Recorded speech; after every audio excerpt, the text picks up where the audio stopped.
What's good guys, Austin here, and it's been a minute, but today I want to revisit this guy, the 2016 MacBook Pro 13-inch, no touch bar, complete base model. So I've been using this one for the last couple of months, actually as my primary mobile device, no other laptop. This has been my main personal laptop, and I want to revisit it because you guys will notice that I had another video up here that you guys can check out. I also have a link in the description of this compared to the 2015 version, but that was just sort of a first impressions look, and I haven't actually been using it as my main laptop for a couple of months. So without further ado, let's go ahead into it. But this is the MacBook Pro 13-inch, no touch bar, after a couple of months. So here's my review. So regarding my last video, some of my opinions have changed, but some of them have stayed the same, and particularly the fact that this is a really beautiful machine. So for one, this is much lighter than the other laptop, and it's not a huge difference, but just the fact that it's lighter, thinner, and smaller in just about every dimension, it makes it even more easier to just slip into my backpack, and I take this on the go at least 3 days out of the week. So just that little bit of slimness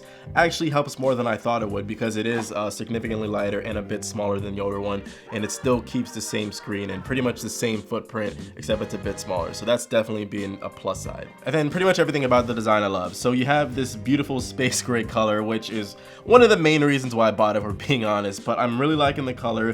The screen is better than the other one. It's the same resolution, but it has a much brighter screen, which is very helpful. It has a keyboard, which I didn't really like as much to begin with, if I'm being honest, but I've gotten really used to it and I really don't care. It's a little bit better in the fact that it has much more uniform backlighting, which I actually like more than I thought it would. And then of course, like I said before, it has that big ass trackpad, which honestly isn't a huge deal for me. I could imagine it would actually be annoying on the 15-inch version, which I don't own, but on the 13-inch, this is a really nice size, and there are really no downsides to having a bigger trackpad. You'll notice though that I actually have a skin on this, and that's mostly because I like to be a little bit rough, and I don't like treating this like such a delicate machine. If I didn't have a skin on it, I would. So as a person that doesn't use a sleeve, doesn't use a case, this is actually pretty nice. But if you guys want to pick up one of these, this is from Slick Wraps. They're not paying for me to say this, they just sent me one out because I asked for one. Slick Wraps, if you're watching this, I probably should have mentioned it before, but if you guys want to pay me to advertise this for you, I'll do that, no problem. I mean, money's always nice, and I don't think anyone would really mind, but slickwraps.com, you guys can check it out, please pay me. Anyways, revisiting one of the more controversial parts about my last video, and just about this machine in particular, the fact that it only has 2 USB-C ports. So like I said, this is the base model without the touch bar, and if you get the touch bar, you actually get 4 USB-C ports, but this one only has 2. So how's that been working out for me so far? Honestly, it's not a big deal at all. I realize that my use case might be different from others. Like I said, I mostly just do web browsing, a little bit of development on the side, but that's pretty much it.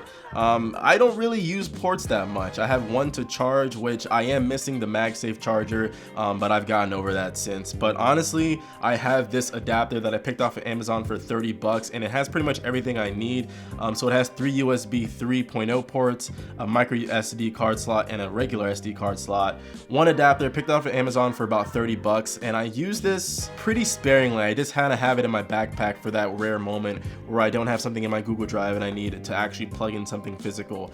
But that's pretty much it, and this has the full speeds that I need. It's a really fast SD card reader, but I don't use ports that much, so it really hasn't been a big deal. Not only the USB-C port, but only having 2 of them, I really don't care that much. Really think about how much you actually use the ports on the side, and if a dongle will actually, change your life that much. Because this is a little bit annoying to carry around. Let's say I forget it at my house, there's something that I need to plug in, I won't be able to do that. But honestly, there aren't that many instances where I need to plug in something. Like I said, this is the base model, and it's really not a pro machine. I can say that almost definitively. This is pretty much the next MacBook Air, but it has a Retina screen, which is the reason why I kind of held out for this, because my perfect machine was a MacBook Air with a Retina screen, since I don't do much on my laptop. But this is pretty much it. This is not a performance machine in any sense of the word. If you need any type of performance, do not get the base model. There have been countless instances where I've experienced that little, that little circle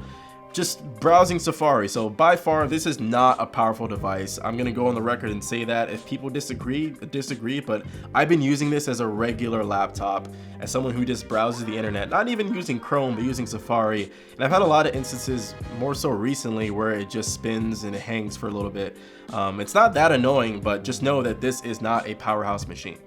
It's not. And then coming to the last reason why I upgraded to this device from the 2015 version was the battery life. So that was 2015 version. My battery life was kind of wearing down. I was only getting between 6 and 7 hours, sometimes 5. So not terrible, but not as great considering other Apple laptops. So pretty light use, 8 hours.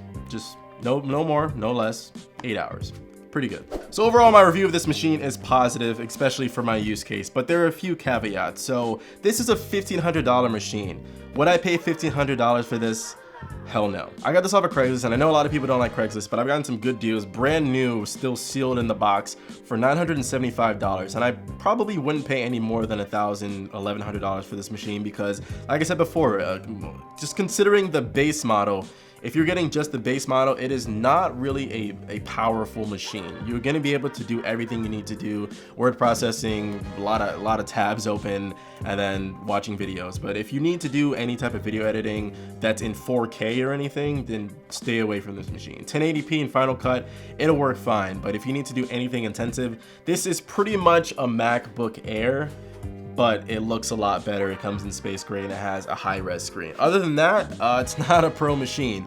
The touch bar one might vary because you're getting faster RAM, faster processors, faster everything. So that's a different use case. But if you want just a simple machine that looks nice, that it's really thin and really light, this is a really good machine to consider. So I'm liking it so far, and I don't really have that much negative other than the price. So that's it for this video. Just a quick recap of the MacBook Pro after using it for a couple of months. And sorry for the lack of videos. I think I had the flu, and then just a bunch of stuff just happened at the same time. But I should be in regular gear now, but being sick sucks. Anyways, I hope you guys enjoyed this video. Be sure to subscribe if you haven't already. Thank you guys so much for watching, and I'll catch you guys in the next one.